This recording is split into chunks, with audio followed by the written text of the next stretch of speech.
In this video, we will be looking at creating the midpoint of a segment, as well as creating a perpendicular bisector. Now, if we think back to these terms, or what we've learned about these, the midpoint is the point in the middle, per the name midpoint, of our segment. It will go directly in the middle, and through the midpoint theorem, or the definition of midpoint, it creates two equal segments on either side.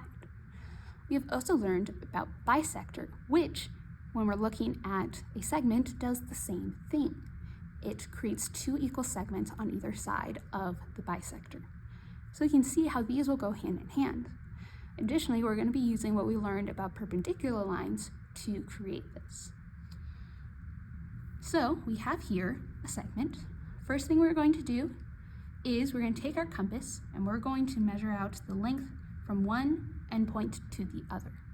Now this is another step where it doesn't have to be precise because we just want to make sure that we have a big enough arc. If it's a little less or a little bit more, it should be fine. But we don't want it too small because then it won't extend enough for our two arcs to intersect.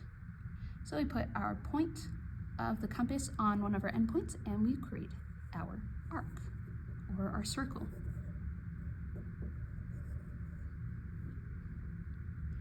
Now we go on to the other one and create another arc or circle. Make sure that it intersects with our other arc twice. Here we have our two intersections created by those arcs. Now, if we're just going about finding our midpoint, we're going to take our straight edge and we're going to line it up with those two intersections. Now for the midpoint, we just need a point on our given line. So from there, you're just going to create that point. This would be our midpoint. Now, if we're going about creating a perpendicular bisector, we're going to create a line there. Now, for it to be a bisector, it just has to go through that midpoint.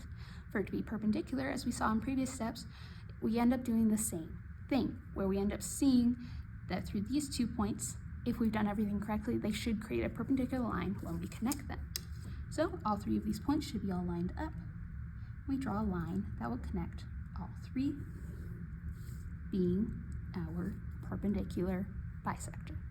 So it creates 2 equal parts, here and here. You can say here and here. And it creates 90 degrees. Now, something additional to this, if we are looking truly just at these 2 endpoints, the segment formed here actually ends up being bisected as well. Now, if you end up extending your line beyond those endpoints, it does end up creating not a perpendicular bisector per se, but this is another way you can create 2 sets of perpendicular bisectors.